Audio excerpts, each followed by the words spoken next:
काँग्रेसचे ज्येष्ठ नेते हिदायत पटेल यांचा उपचार दरम्यान मृत्यू, सर्व आरोपींना तात्काळ अटक करण्याची समर्थकांची मागणी।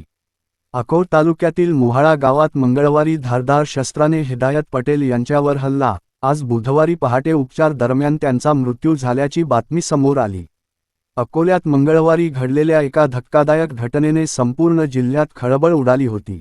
काँग्रेसचे प्रदेश उपाध्यक्ष तसेच अकोला जिल्ह्यातील ज्येष्ठ व वजनदार नेते हिदायत पटेल यांच्यावर अकोट तालुक्यातील मोहाळा गावात धारदार शस्त्राने जीवघेणा हल्ला करण्यात आला होता। या हल्ल्यात हिदायत पटेल गंभीर जखमी होते। त्यांच्यावर अकोट येथे प्राथमिक उपचार केल्यानंतर अकोला शहरात आणले होते।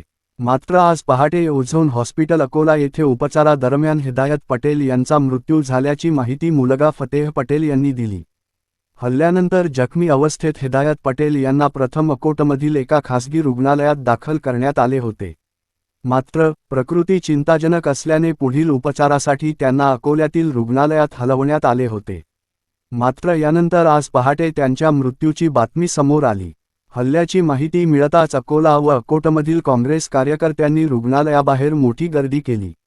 परिस्थिती चिघळू नये यासाठी अकोला शहरासह मोहाळा गावात कडक पोलीस बंदोबस्त तैनात करण्यात आला होता। आज अकोला शहरात राज्याचे उपमुख्यमंत्री तथा शिवसेना नेते एकनाथ शिंदे यांची जाहीर सभा असल्याने हा बंदोबस्त अधिक कडक करण्यात आला आहे। दरम्यान आरोपींचा शोध घेण्यासाठी पोलिसांची विशेष पथके रवाना केली होती। अवघ्या काही तासातच पोलिसांनी मुख्य आरोपीस पणा गावातून ताब्यात घेतले। सर्व आरोपीस अटक करण्यात यावी अशी मागणी पटेल यांच्या समर्थकांनी पोलिसांकडे केली। दरम्यान पोलीस स्टेशन आणि रुग्णालय परिसरात पटेल यांच्या समर्थकांनी मोठी गर्दी केली होती। हिदायत पटेल हे अकोला जिल्ह्यातील काँग्रेसचे प्रभावी नेते होते।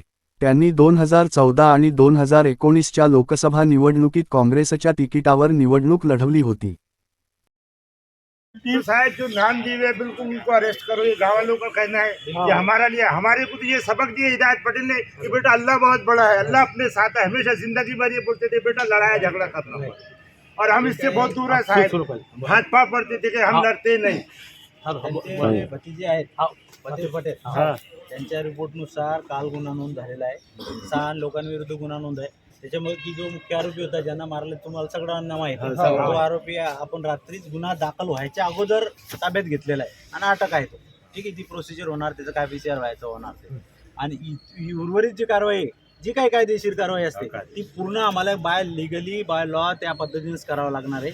समजले तुम्ही? कालच्या तारखेपर्यंत आपल्याला माहित होते 307च होता, पण आज आपल्याला समजलेले असं झालंय। त्याच्यामुळे 302 ॲड होणार त्याच्यात आणि त्याच्यानुसारच प्रोसेस होणार। असं म्हणजे तुम्ही म्हटले नाही म्हटले तर मला बंधनकारक आहे आणि कायद्याला बंधनकारक आहे। त्यामुळे तुम्ही आम्ही सगळ्यांना आवाहन करतो की निश्चितच आता हे नेहमीच आहे, त्यांना माहित आहे की जे काय असेल त्याच्यात कुठलीच दुमत होत नाही। सगळं मीडिया ओपन आहे, पोलीस स्टेशन सगळंच ओपन आहे। पण सर्वांना अशी विनंती आहे कि त्यांनी आम्हाला आमचं काम करून देण्यासाठी उनका बोलना क्या है, देखो सुन लो, ये आपका ऐसा माहौल रहेगा। अब ये माहौल को उठाएंगे कि गुनेगार को छोड़ेंगे? गुनेगार ढूंढेंगे, उनको करना है ना, उनको टेंशन रहेगा। वो 6 घंटे में कवर कर लिया ना, ऐसा नहीं। मेहरबानी करके हो जाएगा ना।